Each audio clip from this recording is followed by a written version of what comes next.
The magic faraway tree. Yes. Now, are you familiar with the Enid Blyton source of this? I mean, I don't think so. We bought a whole lot of Enid Blytons for the kids when they were younger because they were like easy adventures to digest. But I don't think the magic faraway tree was ever one of them. Yeah. Well, I don't think it was either. Firstly, I have a confession, which is I thought for a long time that Enid Blyton's name was Gnid Blyton because the way that she would write, but that's what it looks like. Gnid. It looks like so it was Gnid Blyton. I'm a GNU and another GNU. Another GNU. I wish I could gnash my teeth at you. So I haven't read the Magic Faraway Tree books. Wiki tells me that the titles in the series are The Enchanted Wood, 39, Magic Faraway Tree, 43, The Folk of the Faraway Tree, 46, and Up the Faraway Tree, 51. So, a series of novels. Took place in Enchanted Wood, gigantic magical tree, so tall that its branches reach into the clouds, big enough to contain houses and multitudes within it. And the tree is discovered by children who have moved into a house nearby. So I didn't know any of that. I just knew the poster. So about 10 years ago, it was announced that Neal Street, which is Sam Mendes' production company, were doing a live action adaptation. Now we have that adaptation. Ben Gregor is the director, and it's written by Simon Farnaby, who most significantly achieved huge success as co-writer of Paddington 2. So in this film version, as I said, I hadn't read the source stuff. Claire Foy and Andrew Garfield are Polly and Tim. They are the parents of 3, in inverted commas, adorable children.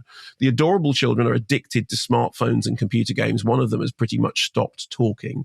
And they live in a very modern, alienated world. When Polly loses her job, she's designed a fridge, and then it turns out that the fridge is spying on customers, and she says, I'm not having that, so she loses her job.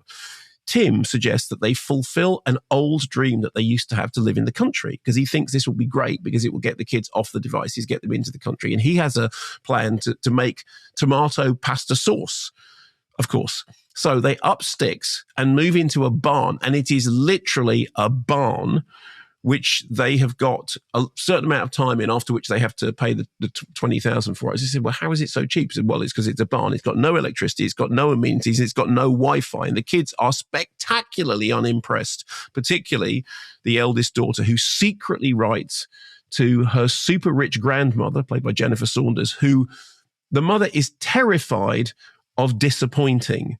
And but nevertheless, the daughter writes to her. Here is a clip. Dear Grandma, we've moved to the countryside. Dad's crazy plan is infecting the whole family. I feel like their childhood is slipping away. Polly, the kids need this. Just remember, don't go in that wood up top. Some folks say it's enchanted. Strange creatures. Floaty lights. You have the usual things. I wouldn't say that was very usual. Whoa! What is this place? The Magic Faraway Tree. It's amazing. What is amazing is this kind of fairy tale world that they find within the titular tree, which is, it's like a portal to a range of fantastical adventures, none of which require USBs or plugs or electricity supplies. So within this sort of Narnia-esque world, in which there are a series of other worlds that they enter on a daily basis for adventures, there is a star-studded cast which includes Nicola Coughlan's Silky, because I have silky hair, Jessica Gunning's Dame Washalot, Nonso Anozie as Moonface, Rebecca Ferguson as the deranged Dame Snap, and a many-headed explosion of beards known as the Great Know-It-All, played by Lenny Henry, Michael Palin, and Simon Russell Beale. Wow. And exactly. Simon Farnaby is also in it as a sort of more down-to-earth role as the farmer who lets them use the barn. Now, I confess that when I saw the poster for this, my heart sank a little bit, because I thought the poster looked a bit cringy. And there are plenty of cringe-inducing moments. There's a family bonding song, which we get to hear more than once, and there's lots of sort of life lessons being learned. But the thing is, it didn't matter, because I found it surprisingly charming and entertaining and kind of uplifting. I mean, the thing is, Farnaby he's very funny, right? He co-wrote that thing Mindhorn, which is still underrated, which, as I keep pointing out, was the first film to be shot and set in the Isle of Man since No Limits back in, whenever it was 1930 blah. And his script does a really good job of updating what I imagine the Enid Blyton source is like. Because I have read Enid Blyton novels, just haven't read any of these. But giving it kind of a little bit of a contemporary edge. So yes, there's the stuff about the gadgets and the devices, but there's also a very nice interaction between the elder grumpy daughter, played by Delilah Bennett Cardy, and Silky, the fairy, who's, I am called this because I have such silky hair. And she's, well, clearly haven't heard of feminism. And that stuff works well. The other thing is, despite the poster, it is a very good looking film. The production design is Alexandra Walker.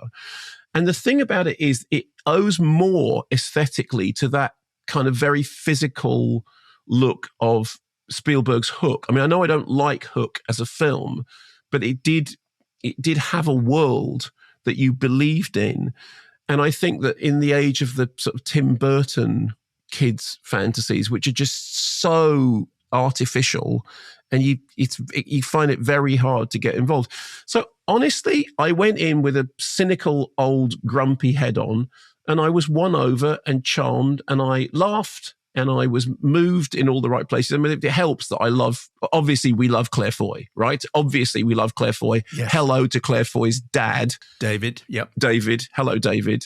And so it helps that they've got a cast of this caliber. As I said, I mean, the many-headed beard explosion in which you've got Lenny Henry and Michael Palin and Simon Russell Beale all sharing the same beard is a particularly splendid moment. But I thought it was, I mean, I suppose it's Easter Holes time, isn't it? So, but it is the rare treat for all the family that anybody can go and see. The BBFC rating is U for very mild threat, rude humor, and slapstick and language.